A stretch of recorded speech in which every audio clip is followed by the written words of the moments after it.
Dr. Molly Maloof provides health optimization and personalized medicine to high-achieving entrepreneurs, investors, and technology executives. For 3 years, she taught a pioneering course on HealthSpan in the wellness department of the medical school at Stanford University before launching her own company inspired by her unique philosophy on health.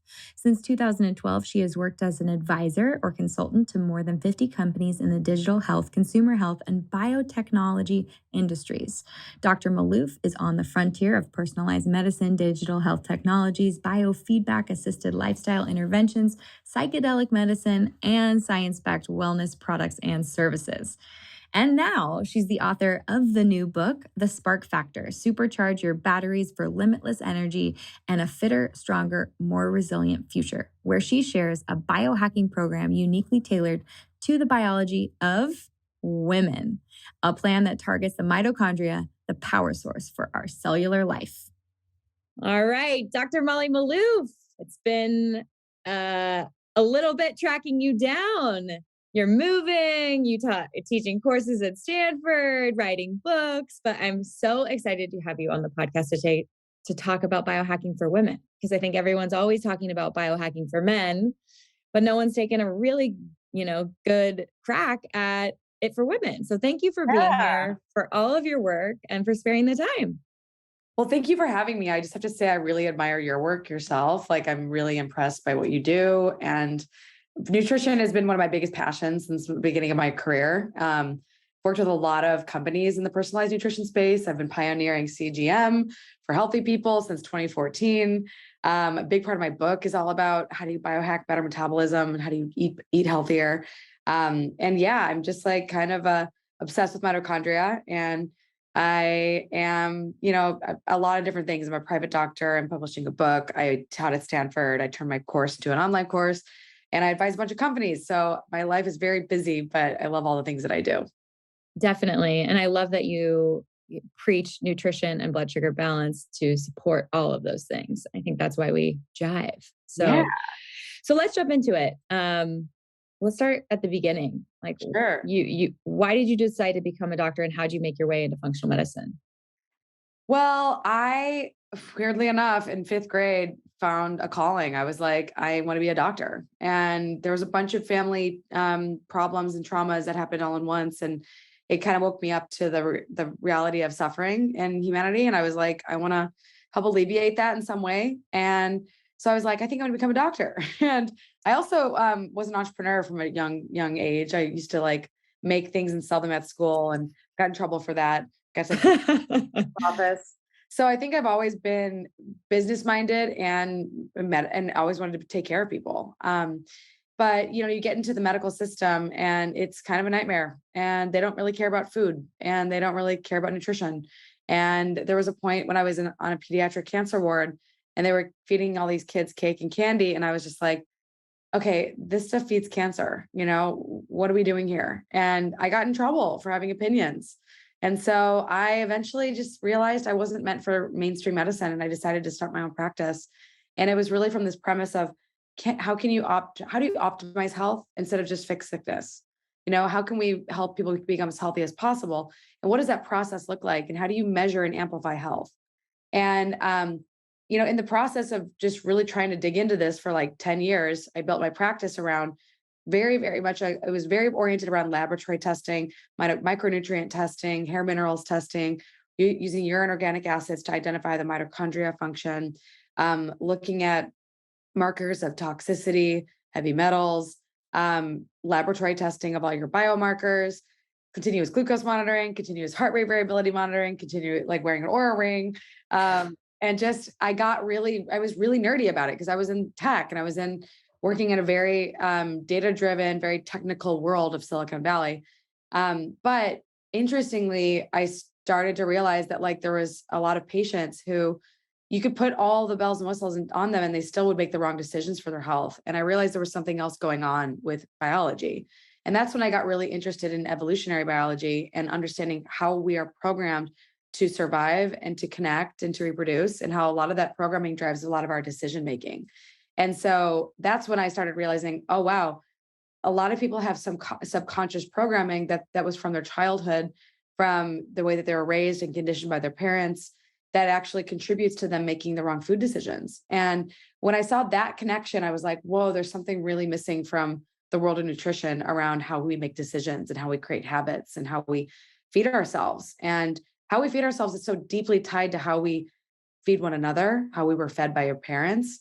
And I'm really passionate about human connection in all of its forms because I really think it's a big, big part of optimal health. And it turns out that like the greatest factor we know in long-term health and happiness is as who we spend our time with and how our relationships are. So that's really me at a nutshell. I'm obsessed with mitochondria. I'm obsessed with energy and human connection. And my career is really centered around those big topics. It's really refreshing to hear you say that because I think looking at like a decade of working with clients one on one, Yeah. you can have some of the most diligent type A people want to achieve all of these things, but something is dismantling their progress towards their Yeah. goal. And it's so much deeper. It's so much more than just the food. And Yeah.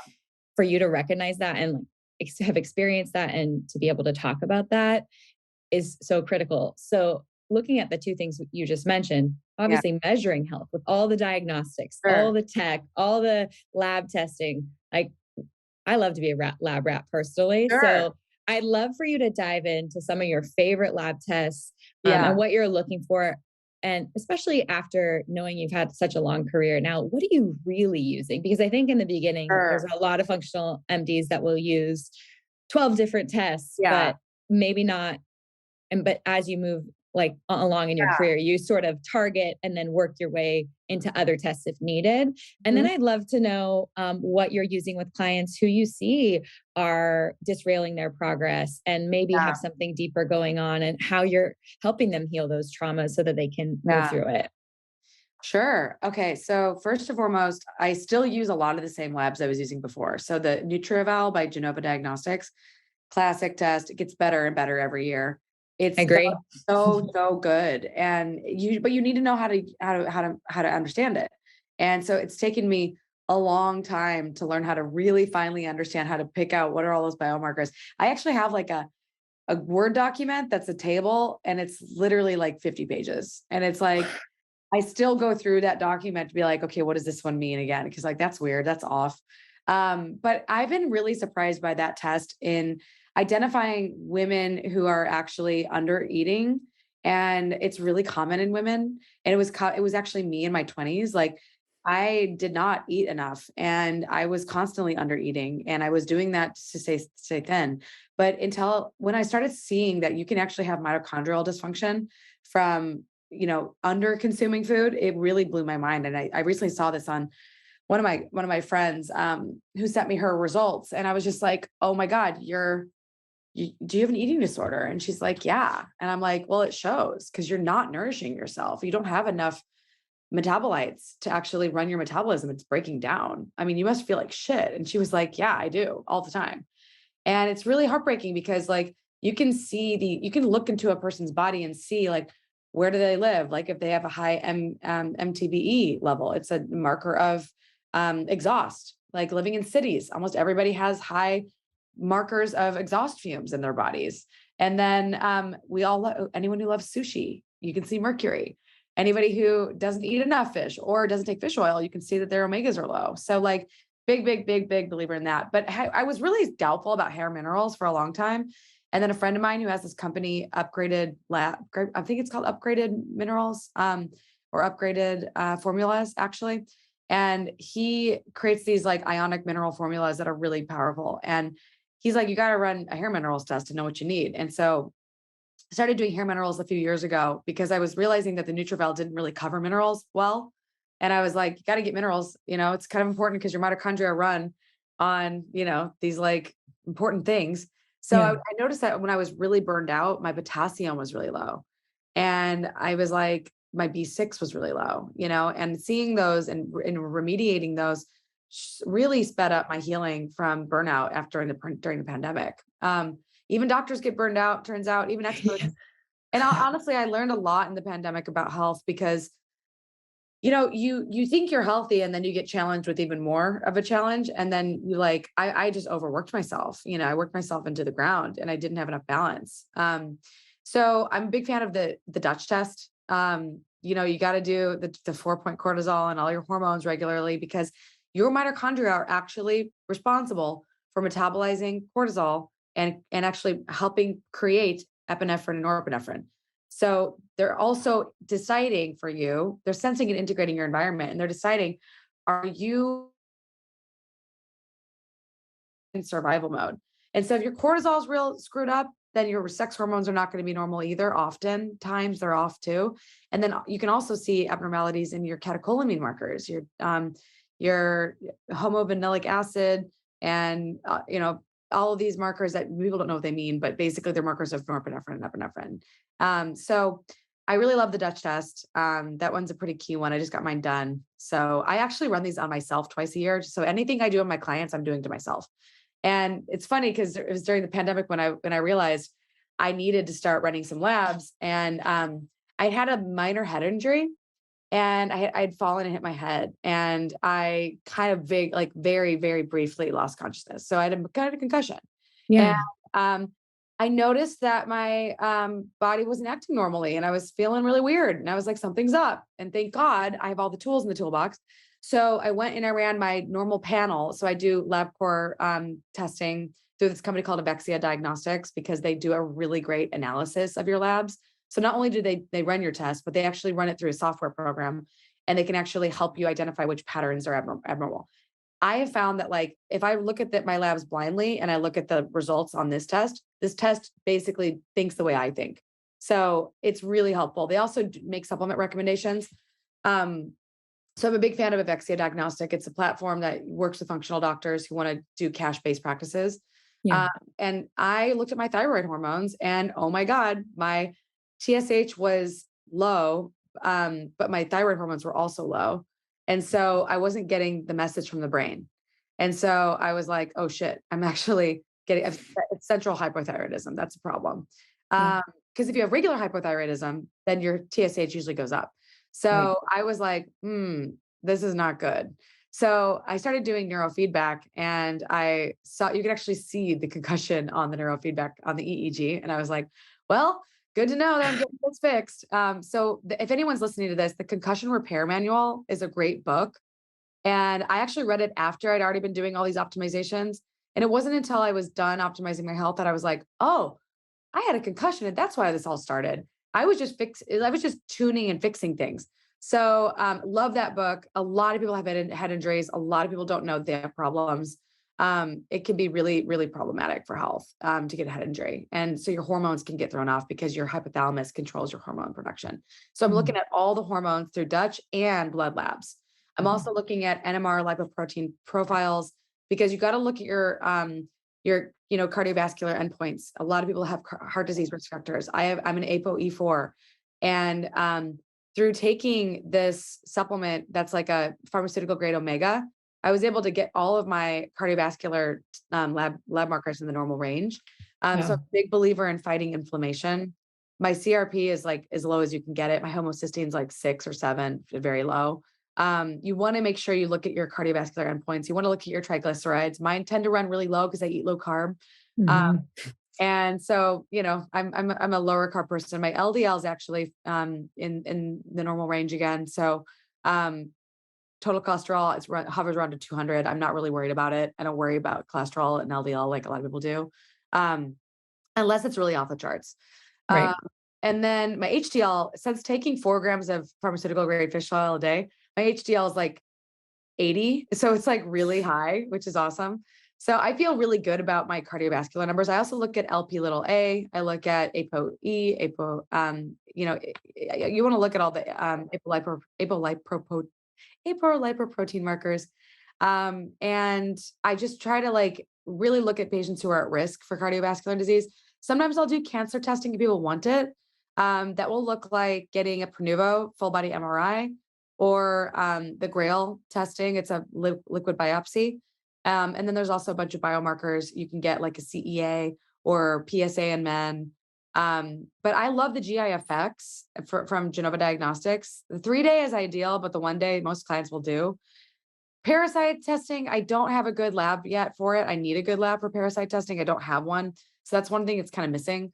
But I Mhm. do look at the GIFX and I'm looking at dysbiosis markers. I'm looking at acromantia levels. I'm looking at seeing if they need more polyphenols, if they need more fiber in their diet, if they need more enzymes. I put everybody on enzymes regardless. Almost everybody needs them and doesn't realize how beneficial they are. I'm Yeah. obsessed with biooptimizers. I am an affiliate of biooptimizers. I'm obsessed with them.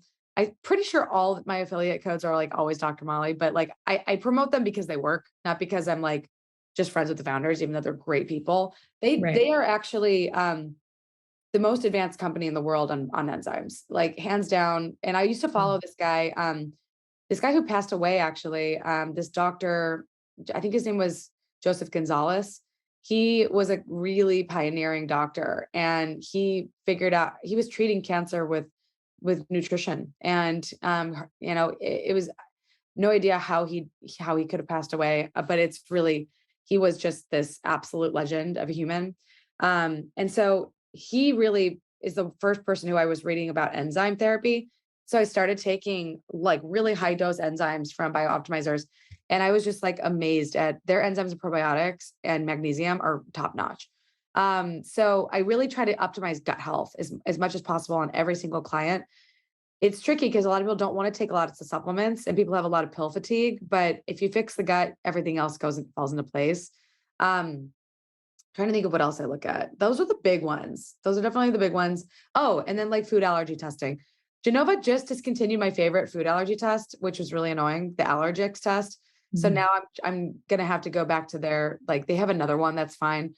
But I have found that I've had clients who discover on this test that they are allergic to eggs or allergic to dairy and they cut it out and they are like, oh my God, I'm no longer anxious. This is incredible. Like I'm not just not, Yeah. not anxious anymore. So that's the typical path. It's very much nutritionally oriented. I'm sure you probably do a lot of the same ones. Yeah, it's interesting because I work with a lot of functional MDs, and we have patients and that we work Yeah. together with, and you named off some of my favorites: the Dutch test, Yeah. GIFX, Nutrival's like tried and true. I mean, those are the ones that I look at on myself every time, and then a traditional lab draw for all of the Yeah. regular offenders: thyroid, metabolic Yeah. health, cardiovascular markers, all those inflammatory markers you named, Yeah. C-reactive protein, interleukin 6, Yep. homocysteine, stuff like that. And I just love that. I love that you mentioned that you have APOE4 because I don't think people realize that that can be an issue Yep. for cardiovascular disease. And then Yep. also just that you're low carb, because I want to talk about that a little bit in Sure. regards to your mitochondrial health and health span. We'll table the healing from trauma for a second and dive Oh just a yeah. little bit Let's start like deeper. let's maybe continue with nutrition and then we can talk about trauma. But also I just want to add that I always have everyone put these on. And if you're not looking, CGMs. If you're you're not not looking, if you're not visual, it's CGM. Just got one yeah, on her arm. continuous blood sugar monitor. If you're not looking at your blood sugar, then you don't really know what's going on inside your body when you eat food. And like yesterday, I ate a very thick fried tostada with my friends that was and I don't eat a lot of corn. And I think I might even be I might have like some reactivity to corn because I spiked my blood sugar so high after just eating one big piece of a very thick piece of corn that was fried. And I don't eat a lot of fried food either. And so it was one of those things where without seeing it on my blood sugar monitor, like I can't eat corn and I can't eat a whole banana. Like my body is not tolerant to like a big giant load of carbohydrates. Like it just isn't. And I want it to be, but I'm also aware that I'm under more stress this year than I've ever been. Like I've got a company I'm running and I'm also launching a book and I moved and all in 1 year and I taught at Stanford. So like I was fundraising while I was teaching and then I was like finishing a book and then I'm like running a company and I'm like, oh my God, this is like I'm seeing patients.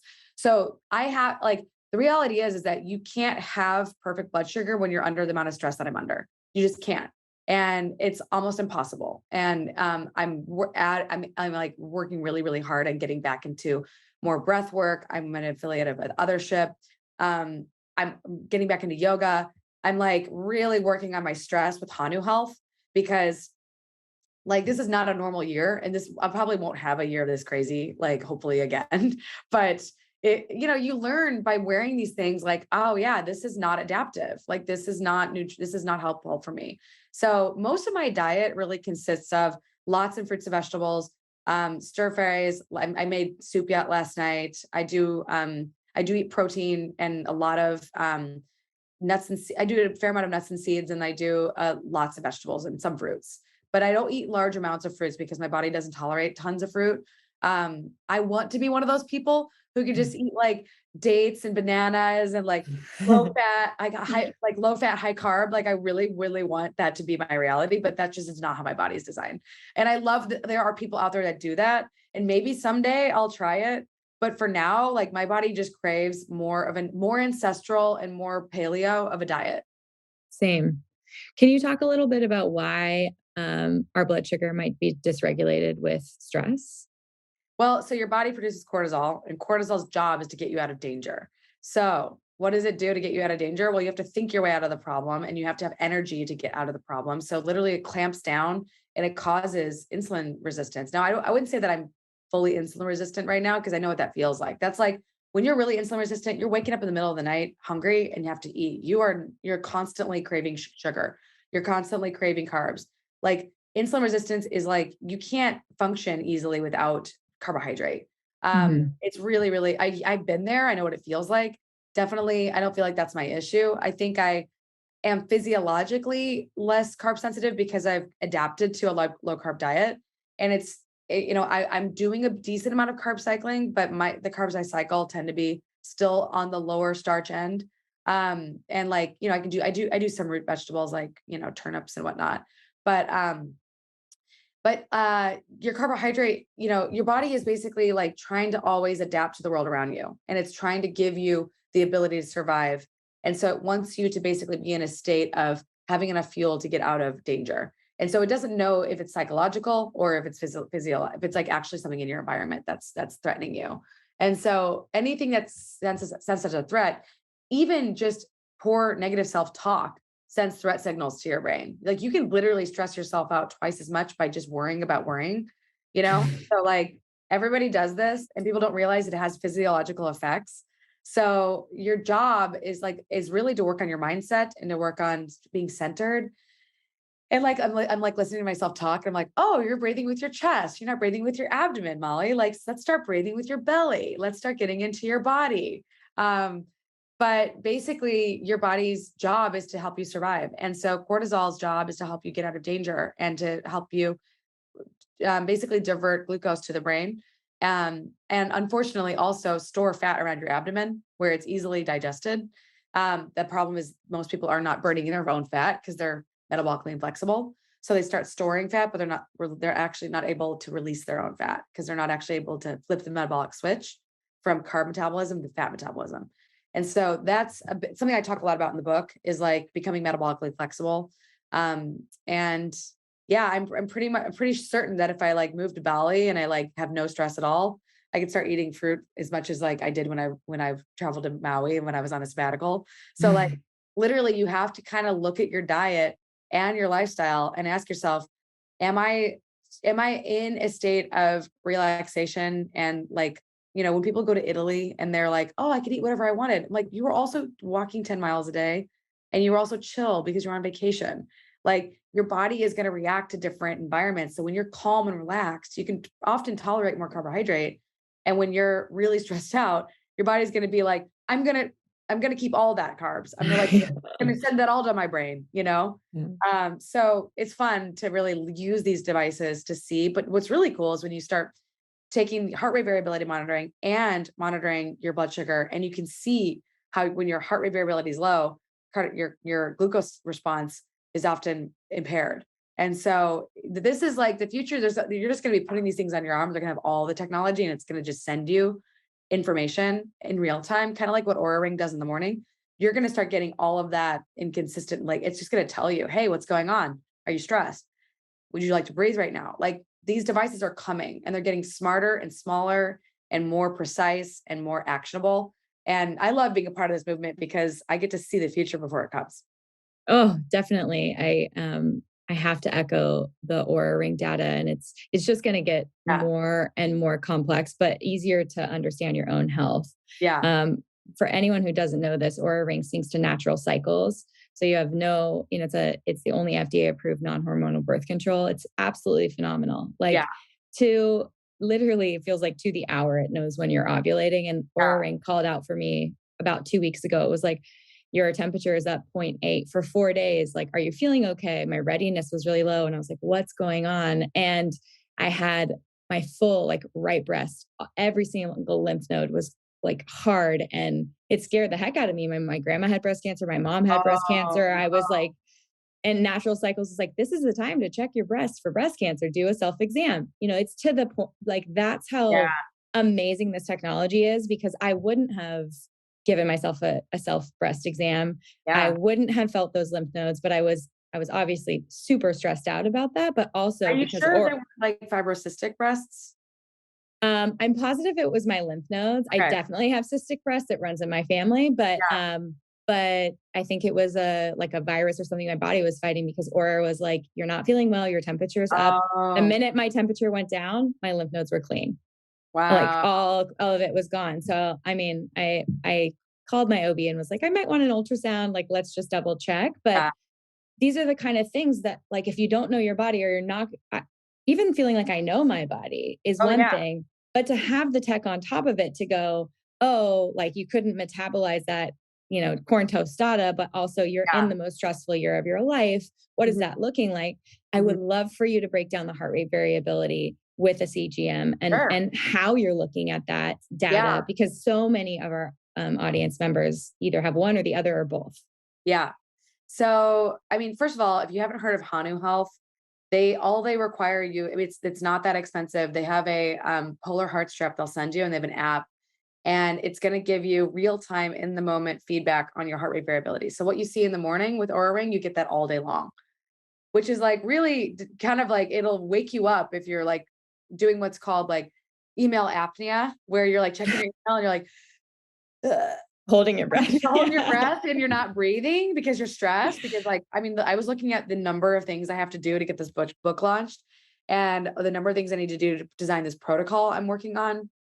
And I'm just like, oh my fucking, Yeah, it's all right. I'm Bleep. cussing. I'm cussing. Leave it out. But like, I do cuss too much. But like, I was like, oh Me my too. God. Like, and you find yourself holding your breath because you're just like, there's so much to do. How am I going to get it done? And at the same time, I'm like, Molly, you got this. Like, you've got Yeah. this. Like, the beauty of like having all this technology is like you can act on it and you can do something about it. And so I literally use this app Othership, and I'll just stop what I'm doing in the middle of the day and I'll just do like a mini breath work session for like 4 minutes. And I'll like I have like a coach, and she's teaching me all these meditations, and I'll just sit and I'll just start breathing slowly, calmly. Or like, yeah, last weekend, one of my friends was getting kind of overwhelmed by the crowd. We were in a concert, and I was like, why don't we do some box breathing, And like, why don't we just slow down your breath and just like calm and center you? And the breath is so, so key. And it's really the window to, I mean, it's really the way that you can control your heart rate variability. It's the most effective way to do it. So, I mean, a few things that you can do to alter HRV is like just not eating late at night. Like, definitely will make a difference if you just start eating earlier and just let your fast last longer. Because the longer you're in ketosis, the more it actually tunes your vagus nerve, which is pretty cool. As long as you're not overdoing ketosis and you're not overdoing fasting and causing too much stress, a little bit of intermittent fasting where you just like don't eat late at night can actually really greatly help the HRV. Also, you're just not impairing digestion if you don't eat late at night. Um, Other things you can do are, like I said, breath work, belly breathing, diaphragmatic breathing, just getting into your body, getting some good solid recovery, doing sauna, getting that body to do that vasodilation. I'm a big fan of biomats. I love PEMF mats, and I love just like the cheap, acupressure mats you can buy on Amazon that are just like $30 and they work. And when you have this device, you can see the different things in your life that work on your HRV. So you can start tuning different lifestyle habits and being like, oh, when I do that, HRV improves. And it just takes practice and iterative practice. But then also you can see like, oh, wow, if I'm like super stressed out today, like I'm not going to go do a 24-hour fast. Like my body Right. needs consistent meal timing. My body needs safety signaling. So I do a lot less fasting during stressful times. Um, Intermittent fasting, like 12 to 14 hours is all most women need. When you get older and you start hitting perimenopause, 16 to 18 seems to really help older women. And then those fasting mimicking diets can really help women who are hitting a little bit more glucose intolerance, glycemic variability, problems with just, losing insulin sensitivity as we age. So, but I'm definitely not as hardcore into fasting as I was when I was younger. But I do like to fast when I do long-term travel to reset circadian rhythms for jet lag. So yeah, I mean, cardiovascular exercise, everyone's so into weightlifting, and I personally just prefer weightlifting. But if you really want to get the big bang for your buck of your heart rate variability, you got to do some cardio. So that could look like a little bit of HIIT training, like 5 to 10 minutes, or like 30 minutes of steady state cardio. But I don't do like long-term endurance exercise like I used to when I was younger. Because I honestly did it for 2 months when I was teaching at Stanford, and my body that I got was not that attractive. It was just like I lost my butt. It ate all the fat off my body. And I was just kind of left with this kind of like not toned, leaner physique I didn't find it very attractive. So I like to mix cardio and weightlifting, and I like to do less cardio, more weights personally, but that's just my preference. But I do think that it's important to get your heart rate up, and to get that cardiovascular exercise to get your heart rate variability to be, because it's really a reflection of your heart health. Absolutely. And those are great tips. So for someone who doesn't know what heart rate variability is, Sure. I'll teach them. what is it? Yeah. Do they want it high? Do they want it low? Like, what is the Yeah. variability? So your heart rate, like first, let's talk about resting heart rate. So Mhm. you want your resting heart rate to be in a healthy range. You don't want it near 100 by any means. You want it like optimally is like 50s to 60s. Athletes will be in their 40s to 50s. I'm when I'm at my healthiest, I'm in the 50s. Nice. When I had COVID, I got up to the 70s, and I was like, gosh. I mean, I actually had a pretty serious recovery, which was like, thank God I'm back to normal. I just did 5 days of NAD plus in Sedona with a friend, and I'm like so sold on this stuff now. I thought I was so skeptical, and I thought it was crap, and it's totally not. So when you're sick and you get hit with an infection that affects your heart, which COVID does, you're going to see your heart rate go up. And one of the things that you can do to make sure you don't end up really, really deconditioned during an illness is, even if you're feeling really, really sick, please try to go on some walks and get your body moving, because Mhm. bed rest is one of the worst things you can do for your health, because you're basically like, your body has there's a thing called the adaptive capacity model. And that's that your body will adapt to whatever demands placed upon it. So if you don't have any demands on your health, it's not going to do anything. So one of the things you can do when you're really sick is sauna. Sauna is a way to heat up your body, fight off infection, but also it's like getting free cardio because you're raising your heart rate without having to do exercise. So I tell people, like, if you can't exercise, sauna. But then heart rate variability is the beat to beat variation between your heartbeats. So when your heart's beating really, really high, beep, beep, beep, beep, beep, beep, beep, beep, beep, it's more consistent. It's like Mhm. there's not a lot of space in between it. So there's no Mhm. variability, there's no room for it to adapt. But when Mhm. your heart's lower, your heart can go up and go down. The variability can change and adapt to different demands in your environment, different stressors. And you can go from, activated and aroused about something, and to be calm and centered about something. So there's room for you to adapt. And that's just different than blood sugar. So continuous glucose monitoring, you actually want less glycemic variability, because glycemic variability is the noisiness of the curve. It's like Mhm. your curve's really, really, really, really noisy. You actually want less variability for your blood sugar so they're kind of opposite. You want lower, but you do want lower, generally speaking, you want lower, lower blood sugar levels. You want your fasting blood sugar to be ideally in like upper 70s, lower 80s. You definitely, when you're hitting like upper 90s, on your way to hundreds for fasting blood sugar, that's when you're starting to get into the insulin resistant range. Mhm. And then for postprandial blood sugar, like ideally you want it 110s to 120s would be optimal. I mean, technically less than 110 for like the uber healthy hunters and gatherers, but it's really hard to do. Mhm. But once you start hitting, I mean, like I'm already getting warning signals from certain foods. Like last weekend, I ate up it was arguably a sugary chocolate covered banana. Like bananas frozen actually are delicious, but I can have like a half a banana and I won't get a blood sugar spike. But I ate a whole banana covered in sweet chocolate, I'm gonna get a blood sugar spike. Yeah. So, thinking about the portion sizes that you're consuming, thinking about which foods are best for you, and thinking about like, what's going on in your lifestyle and how is that like when you're on a sabbatical and you're taking time off from work and maybe you've got free, maybe you're like your stress levels are really low. You often see that you can tolerate a lot of different foods. So it's really looking at the big picture together and also looking at your movement levels.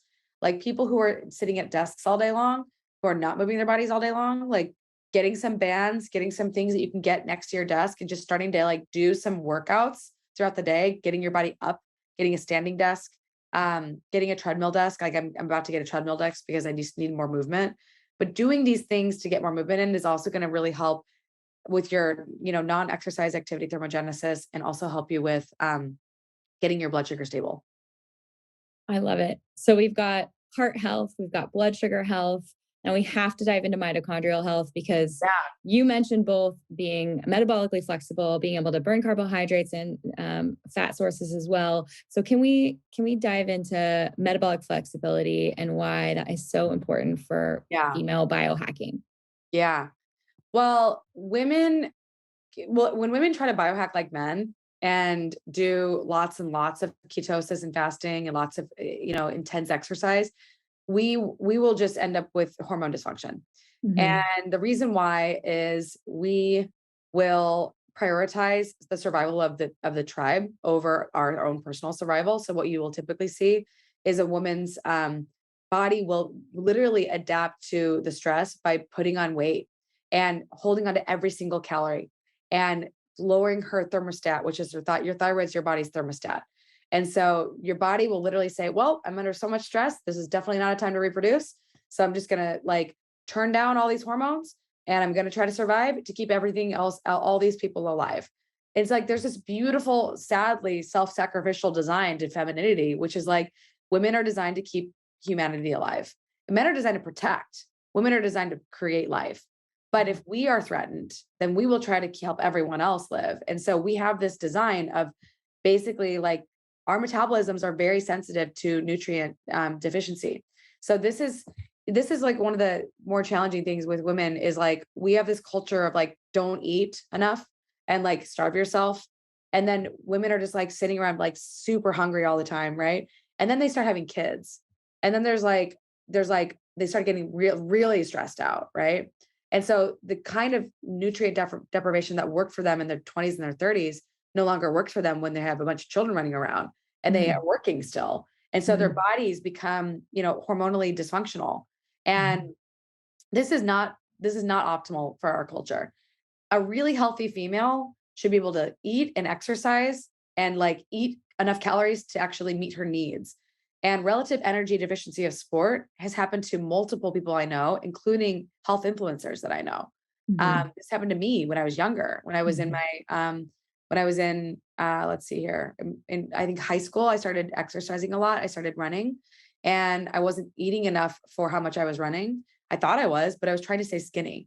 And Hmm. so I was under fueling myself and I was over exercising because I mean, when you're on track and cross country, like pretty much you're constantly exercising. Hmm. And so I stopped my period. And the downside of stopping your period is you're impairing your bone health.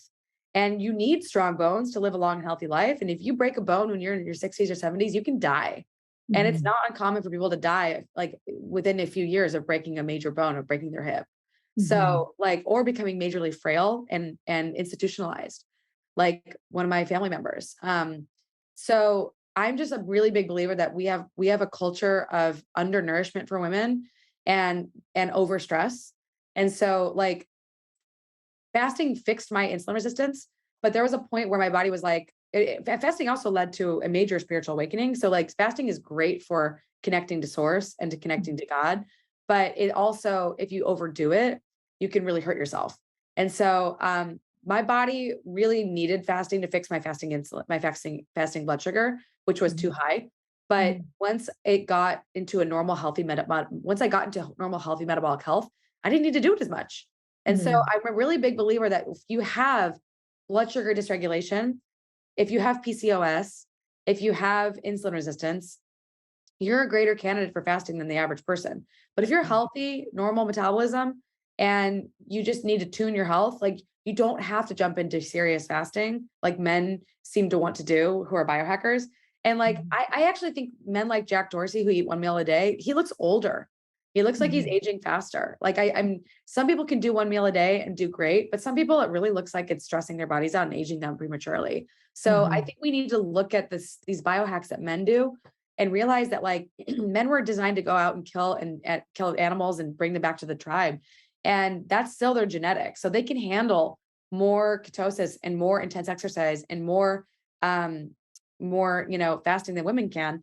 Women seem to do well for a few months and then they often have problems. So you just got to be really careful and dose it properly. And like, I'm not saying don't fast at all, because personally fasting really transformed my health. But also know that there's going to be times and places in your life where it's going to be more or less beneficial. It's not recommended for women who are pregnant or breastfeeding for a reason. You like Mhm. don't have to when you're breastfeeding. You're literally feeding your child. Like your job is to feed your child and be producing breast milk. Like you're basically exercising all day long and burning extra 500 calories a day. Um, Right. so it's really key not to undernourish your children by undernourishing yourself, especially during pregnancy. Um, that being said, as we age, as we get older, notice that their metabolisms are shifting. And the problem is that oftentimes women they're trying to eat as much as they were when they were younger. But you do have to sort of look at your metabolism as it's shifting as you get older and realize that like you can't just keep eating more and more and more every year. Like that tends to happen in some women where like as they get older, they start eating more food. Um, as they get less insulin sensitive.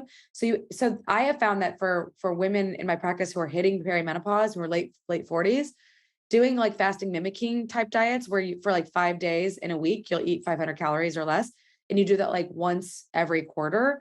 That Mhm. works really well for them to like tune up their metabolism better than doing hardcore fasting or extended fasting. They find Mhm. that like it's manageable, it's doable.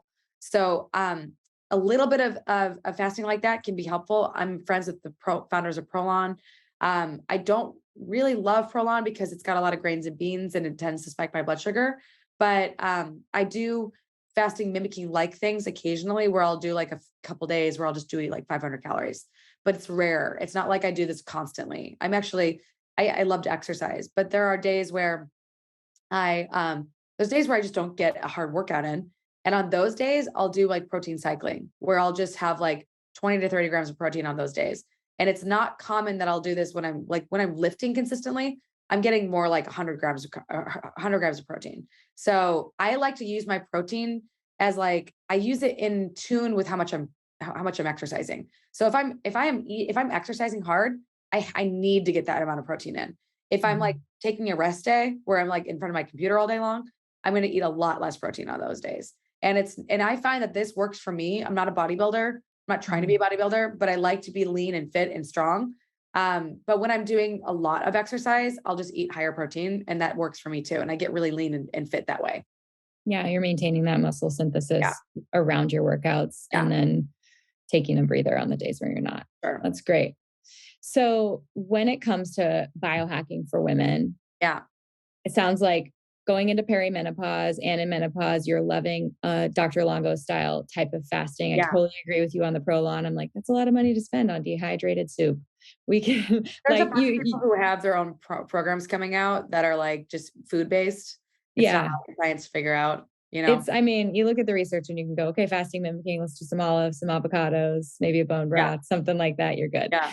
I totally agree with you. Okay. So you can use that type of 5 day, more strict, kind of like strike mission every quarter, which I do think Yeah. like just the mental load of that and saying like, oh, I don't have to do this all the time, but I can definitely get serious about this every quarter for 5 days. Great tip. Mhm. Um, Protein around workouts, great tip. Yeah. Well, Um, the big one is really important around protein for women. We have a shorter window to get that muscle protein synthesis signal sent. So you really got to get that protein in within 90 minutes of your exercise. You can't wait like 5 hours and then have your meal. Like you need to mhm, get that signal. And if you can't, then I do recommend Perfect Aminos mhm, or an amino supplement just to get that leucine signal that sent to your mhm. brain because you need your brain to know, oh, it's time to produce more protein, more muscle. Totally agree. And then working on heart rate variability from all the things you mentioned, saunas. Everyone needs to just focus on stress reduction as much as possible. So it's really, really key because we're all going through, a major world transformation right now, We are. like, and also a big key is just quality time with your friends, quality time with your family. Like just taking, like, I really do believe that like recreation is really, really key to stress reduction. And so just spending time with people that you love and care about gets that oxytocin, and like cuddling is a great natural oxytocin tip. Even just tickling your arm can like naturally produce oxytocin. Holding babies produces oxytocin. And oxytocin is like what makes you feel good. And it's also cardioprotective, anti-inflammatory, antioxidant, and helps reduce stress. Oh, I'm all for it. I'm just gonna keep having and holding babies. That's my plan. Yeah. But I will say what you mentioned earlier, like postnatal depletion is absolutely real. It's like Oh, for it's like sure. an athlete. Like with their if you're not eating like an athlete and you're training like one or feeding multiple humans like one, it's hard. It's a It is. hard balance. And I will say I've had to really level up. Like I was always like, I like meal prep light. And I still really like meal prep light where I have some things in the fridge that are Yeah. easy to grab. Chopped crudité, Yeah. dips, maybe a big protein or something. And once you have a bunch of hungry eaters, you'll feed everybody else. And then you'll be like, oh, I'll just grab the like turkey and roll it up real quick. Or Yeah. you just put yourself last. It's like, I think part of the programming. Yeah. So you've really had to level up what's prepared and available, because it's really easy to undereat in those and not get the nutrients that your body needs that And period then of life. we're tired. And then Totally. like the thing is like whatever happened to our culture that seemed to make food evil is, and like also orthorexia. I mean, even I've dealt with orthorexia. Like you don't want to you don't want to do all these tests and labs and like then have a bad relationship with food. But Right. I have found that like there's a common ground between orthorexic and like really cognizant and aware of what you're putting in your mouth and Mhm. finding out what's working for you and what's not. Like I was like during the pandemic, I started eating chips again and I hadn't eaten chips in a long time, but I was like, you know what? I'm going to be a normal person. I'm going to eat chips again. And what I discover, my body just does not respond to chips. Like I don't do well with refined carbs. Like I just Mhm. don't. And I need to accept that. And like, Mhm. that doesn't mean I can't eat one here and there, but like crudités and dips are my friend, chips are not, Yeah. like they don't work for me. So Yeah. it's like being sane about your food choices, but not being so strict that you can't have fun on fun occasions. You want to have special occasions, but that's what should make them special. And you'll enjoy them so much more when it's not like every day is cake day. Right. I totally agree. So let's talk about the stressors, because it sounds like you're at a music festival and you can have a tostada or a chocolate covered banana and you're with your friends and you're getting the oxytocin and your stress levels are down in comparison to like, Yeah. say, the grind days. You're able to manage that stuff a little bit Yeah. better. You're getting all the love and the Yeah. fun and the Yeah. music and all the good stuff, I right? love That sounds dancing like a too. blast. Dancing. Yeah. You're dancing, you're having a great time. Like that's the cake day, right? Yeah. So what about this underlying stress that people are walking around with that Oh, isn't like the day to day, that is a past trauma, that is a current yeah. relationship? Like, what have you seen in your practice when you're working with patients? How can that dismantle their health, and Yeah. where can they go and what can they do? I had a client who was really, really sensitive human, really sensitive human, and it made him very gifted, deeply gifted human being. But that sensitivity, he didn't know how to handle his own feelings and emotions and sensations, and it was really challenging for him to really whenever fear would come up, it would almost cause him to be paralyzed. And he would sometimes even faint. And it took me working with him on every level, mind, body, spirit, to get him to a place of balance and harmony with his health. But aside from all of the work that we did on tuning his nutrition and getting his fitness in line and getting his sleep cycle more organized, I really wanted to work on his mindset. And I really wanted to work and dig into like, one of the things I taught him was, well, first we need to get you into a place where you can meditate, where you can sit still calmly and really use your mind to calm your body into a state of centered presence. And he hired a meditation coach, which was awesome. And then ended up going to a meditation retreat and came back like like totally changed person. He was like, I totally get the power of the mind now. Like this is just life-changing stuff. And I was like, yeah. And so like the amount of, what you can do with your mind to make yourself faint, you can do with your mind to make yourself heal.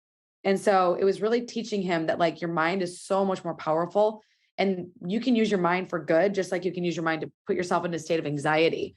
So like when I was getting into public speaking, I used to get really nervous. And then I was like, what if I were just to be excited about going on stage instead of fearful about going on stage?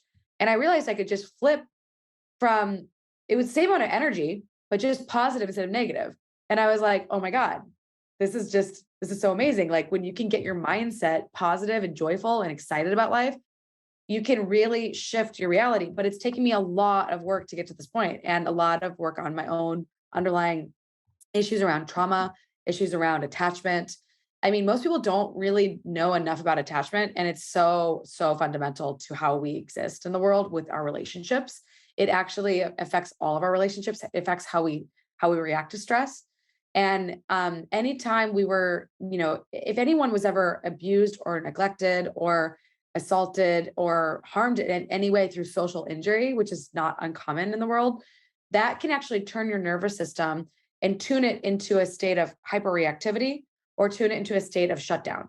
And so it's really key that people understand that if you are anxious or depressed, there's probably something underneath that that led to this. And it was either unresolved relationship problems with your parents.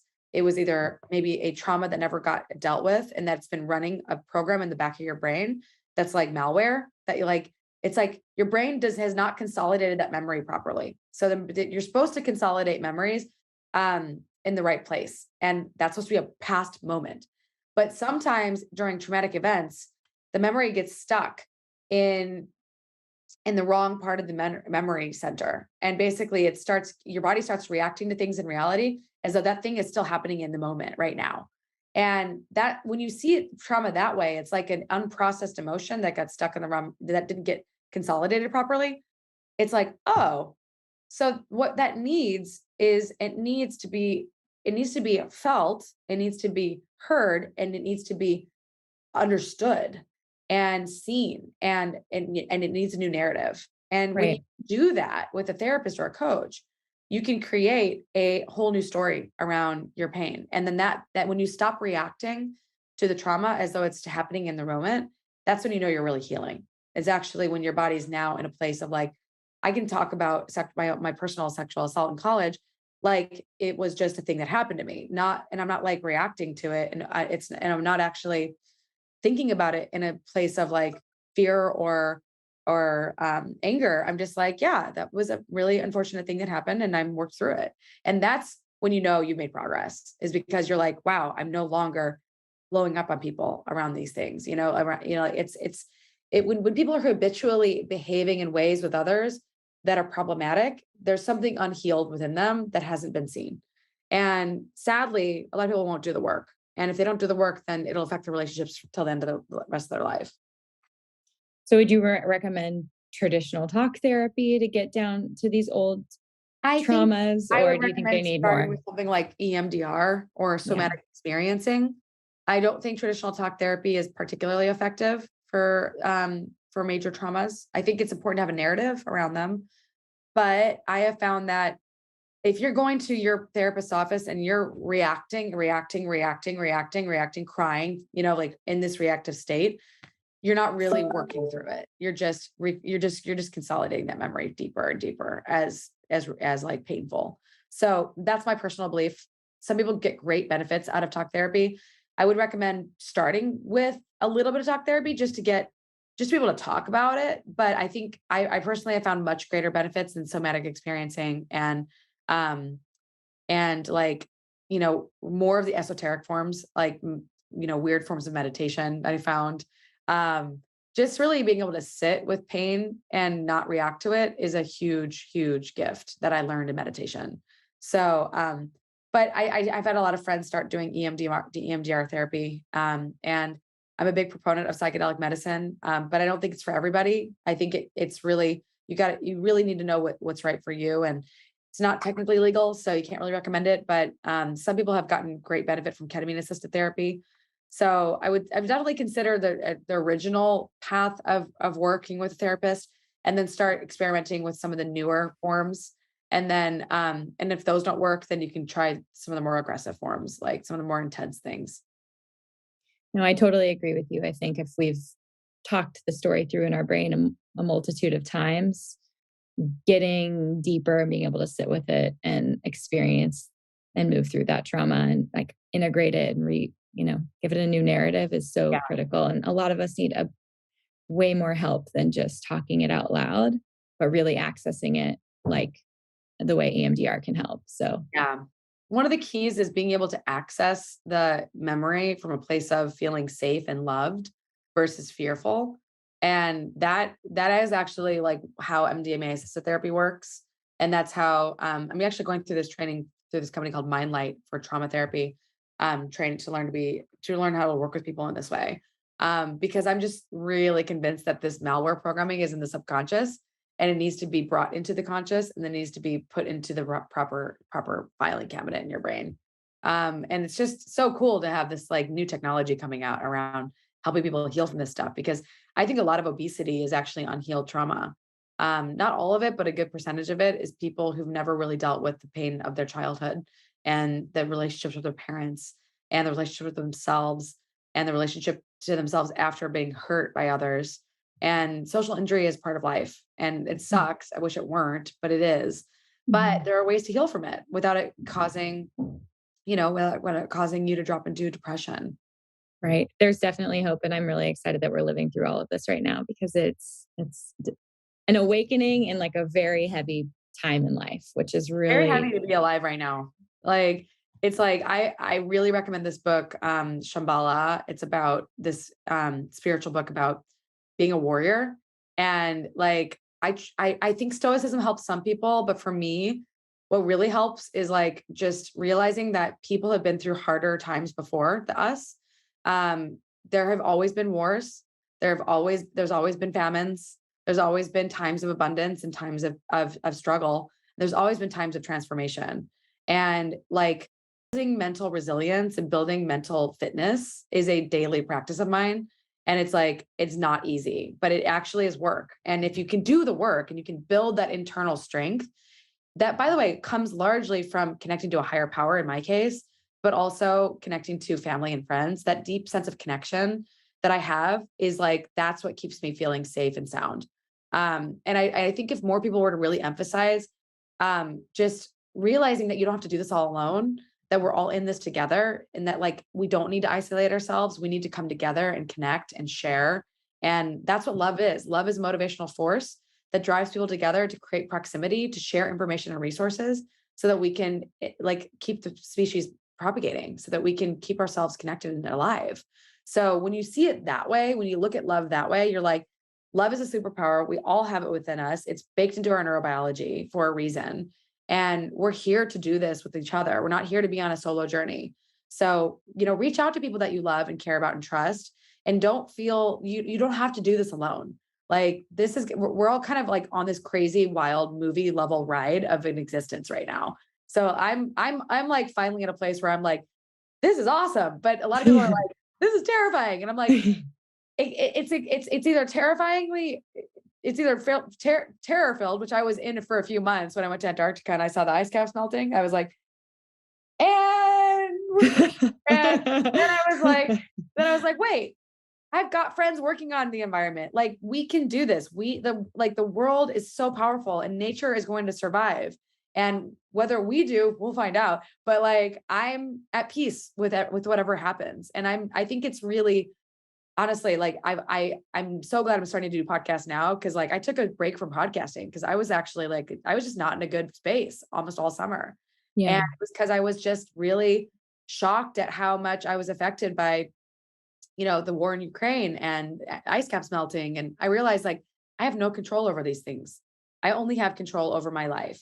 And so I Mhm. really started just focusing on the things I had control over and started, taking action. And action leads to momentum, and momentum leads to, things coming together. And now I'm on your podcast and I like deep admiration for you. And I've admired your work for a long time. So it just feels like we have to maintain hope. And if there's one thing I want everyone out there to know is like never once lose hope because like humanity can get through so much together. And, it's really in our genes to like be able to come together and to share and to survive. And we're all going to make this through it. Well, you're definitely part of my tribe, Molly. And Yeah, Kelly. I'm so, I think we all have those states where we're like, "Ah, I can't do this. This feels so heavy. I want to like stop everything." And you take a break and you reassess and you build back up that mental resilience and that you flex that power. And then you feel like, okay, and how can I ask for help or how can I get connected? And then you get back on and on that treadmill and you can look at it as being just like you said earlier, it's either you're super anxious or you're excited. And like, how do we Yeah. move from a state of excitement in our life Yeah. and realize we can't control everything and we are safe? And you mentioned earlier, you feel safe because you feel connected to a higher power or a source. I'd love to close the podcast and learning from you, like Sure. how you became connected to a larger being. It's whether it be, Oh my do you God. call I it got a great God? story. Do you? Okay, let's Yeah. hear it. All right. I was raised Christian, found out I was Jewish in high school. And I was like, Mom, you've been calling me a shiksa my entire life. And I'm pretty sure we're Jews. And she's like, well, technically we came over during the war and we were being persecuted. So we didn't want to be Jewish anymore. And so like, that's what your great grandparents did. And I was like, cool, Mom. Well, you're a Jew. I'm a Jew and we're also Christian. So whatever. And then I gave up my Christianity in high school. And I was like, because when someone asked me like, well, if in the Bible it says that God is omnipotent, omnipresent, and everywhere, all the time, then how can there ever be a hell? Because that would be the separation from God. And I was like, my brain was like, I don't know. How can there be a separation from God? That doesn't make any sense. I literally just gave up Christianity that moment. And I was just like, there can't be a hell because God is everywhere. And if God is real and God is everywhere and God is creative force of existence, then there can't be a hell. So I started studying world religions. And I was working in the history and philosophy library in college. And I was like, oh my God, like there's so many different things to believe. I don't know what to believe. And I was just like, you know what I'm going to do? Table it. I don't need to decide this right now. And I discovered the section on the history of psychedelics. And I remember being like, these seem really useful and interesting. I wonder why they're so demonized. So fast forward, my 20s were not a pleasant time. I had a couple episodes of sexual trauma in college. It really dissociated me from my body, kept me Sorry. really, it's totally okay. But it's, 1 in 5 women are raped, especially in college, turns out. 1 in 5 women are 1 in 5 women in college are raped, and 1 in 5 women in general are raped, and according to CDC data. 1 in 4 are abused as children, 1 in 3 are assaulted in their lifetime. So these numbers are astonishing. It's probably higher than that. We don't really know, but in the military, I'm not in the military, but just to give you some perspective, 40% of women who are screened who have ever been in the military were sexually assaulted, and 70% when it's anonymous screening. So, there's a lot of trauma in the world. In my case, the trauma led to me becoming very, very hyper focused on achievement, very, very, very hyper focused on becoming a doctor, almost like totally out of body sense of experience in a lot of my 20s. And then I got to my 30s and started living in the Bay Area, and I started getting connected to the Jewish community. And they kind of invited me to a lot of events, and I started realizing, wow, I really like these people, because I just like the community aspect of this. This makes me feel really good when I'm around people. But I didn't consider myself like religious. And I started developing more of a spiritual belief system when Trump got elected.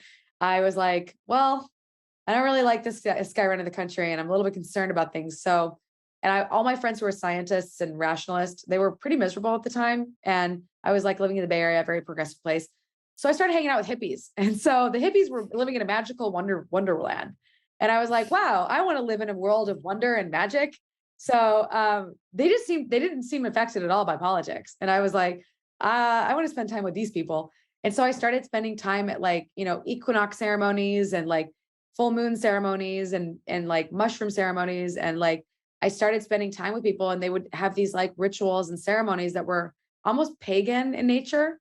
And I had gone to Burning Man quite a lot. And I'd once taken I had been studying like world religions throughout. I took a course on world religions in my right after I left my residency in my early 30s, I think late 20s, early 30s. Because I was kind of still curious about like, what do I want to believe? What am I supposed to believe? And I was like writing a paper about how Burning Man is like a neo-pagan ritual. And it turns out that like Burning Man in a lot of ways like was a group experience of like a modern Eleusinian mystery. It was really a cathartic group experience. And so I was experimenting with all these different communities and cultures, mainstream and sort of, modern. And I spent a lot of time at Esalen Institute, which is a deep spiritual vein Big running. Sur. Big Sur is a big, big, big part of my life. I really think Esalen and Burning Man were two things that really made me who I am today. But in my like 2019, I had some really big challenges in relationships and in business.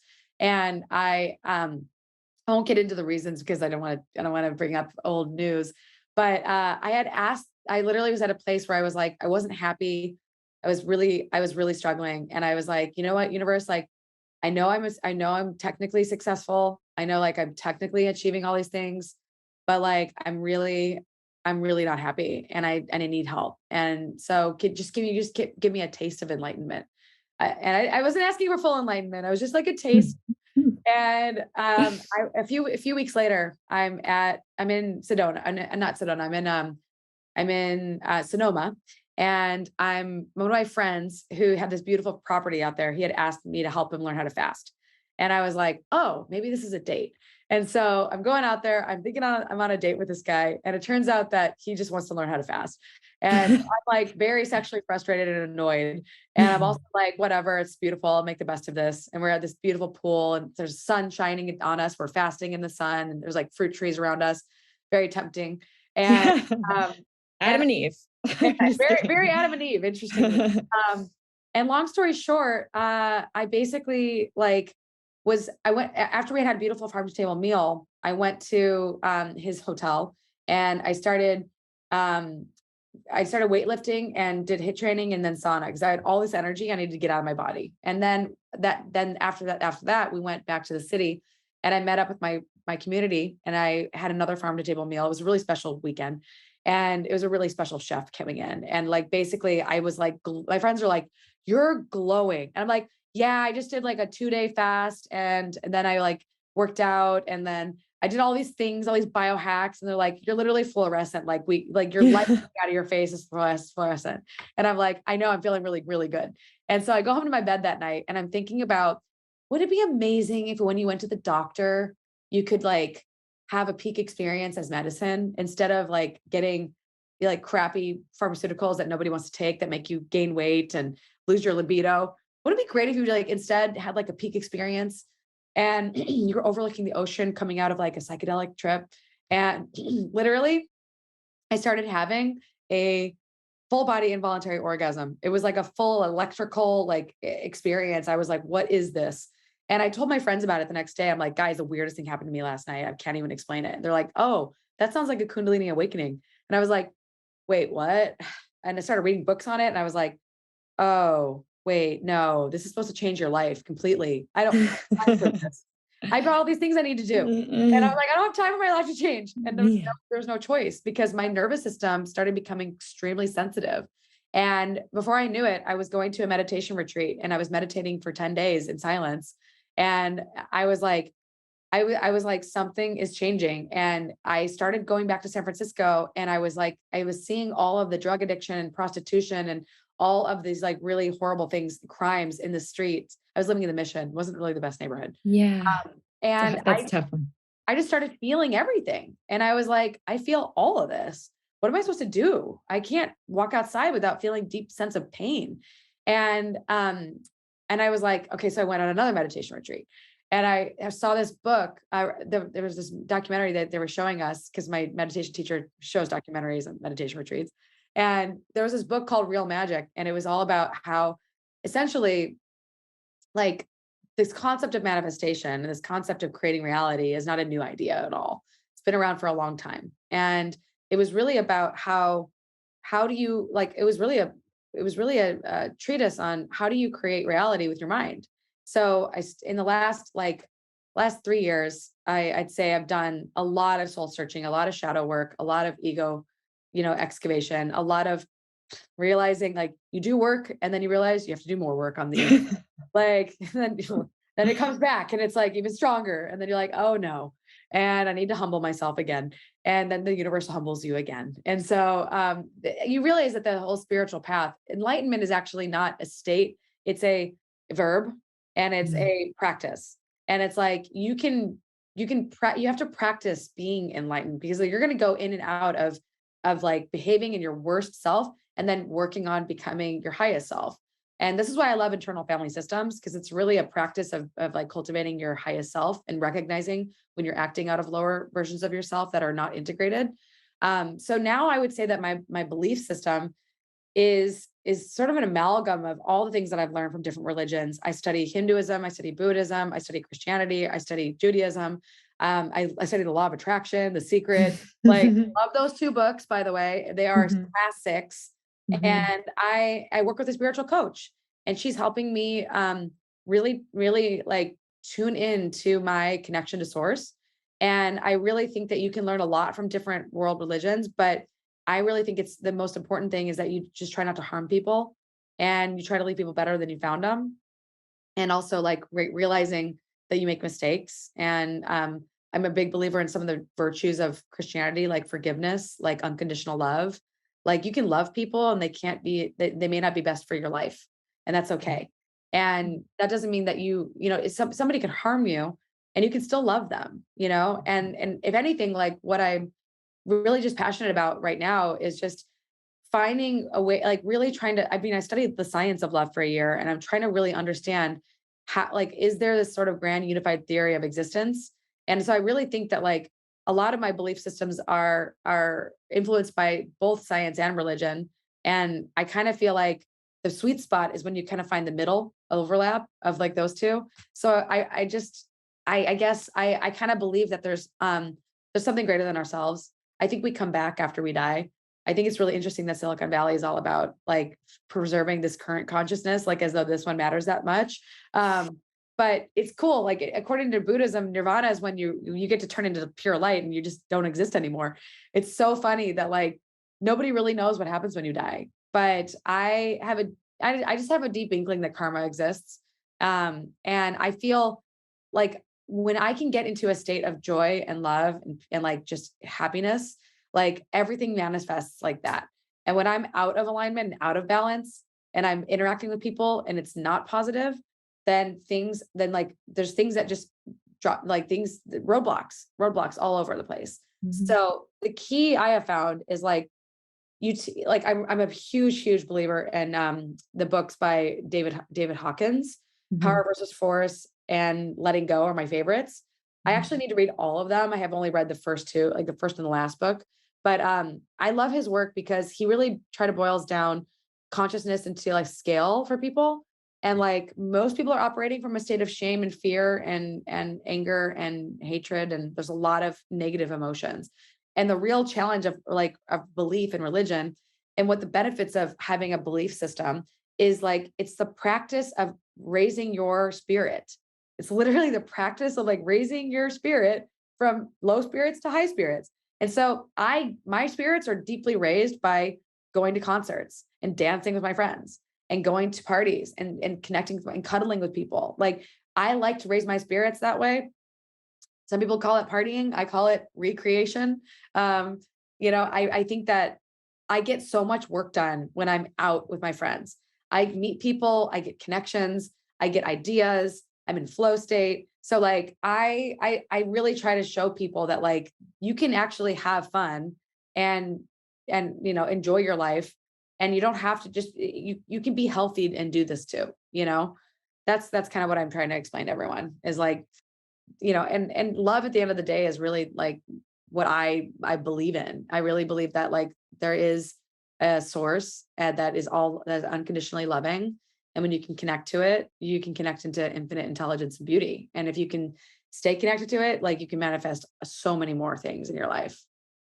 Well, I think you said it best. Like when you're in a higher state of being and your spirits are higher, like your doors are open, the connections are vibrant, you're in a flow state, like you know how to get yourself there. And that's Yeah. being out at concerts and dancing and seeing your friends and being with people and giving them hugs and doing what it is that like brings you to that higher level to and opens your world up to that tribal connection and the true beauty of it. And I looking at like someone else that maybe that they need downtime with their family and they need nature, they need like we all need different things, but we all need those connections that you were talking about Yes. true for true health. And I loved having you on, Molly, and Aw. this podcast took a turn for like a deeper, more spiritual conversation, but I'm so glad it did because I think a lot of people are in the place you were at. Like you look successful. You look really successful. Oh Like yeah. name something, it's like you're a doctor, you're a professor teaching at Stanford, you're, like you have online courses, you've I advised fundraised for so for many companies, I like you literally have, fundraised for a company. Only 2% of female founders get funding, like yeah, I know that I have gifts, but I also am deeply self-critical and also like used to have really bad imposter syndrome. But like achievements aren't actually what bring you joy and happiness. Like no amount of achievements can actually make you happy. What really makes you happy is healthy relationships, healthy people in your life, like feeling belonging, like yeah, that's where happiness comes from. It's like, and if any woman is like watching this and being like, oh my God, I just like wish I was like Dr. Molly, like, trust me, I have burned out myself like 3 times, maybe 4 times in my life trying to do this. Like I wrote this book on biohacking because I'm like, here's how, like, what you should do not to do what I do. I've yeah, already done them. I've made all the mistakes. right. But like the key is wisdom comes from experience and learning. And I'm just here to share it with people. So check out my book, check out my website at drmolly.co. Friend me on LinkedIn, Well, friend me on Instagram. we'll link to all of your social media platforms and your new book, The Spark Factor, Supercharge Your Batteries for Limitless Energy and a Fitter, Stronger, More Resilient Future. I'm so excited for your book. Thank you for joining. We'll put links to all of it. Go pre-order Dr. Molly Maloof's book and follow along. Thanks, Molly. Thank you.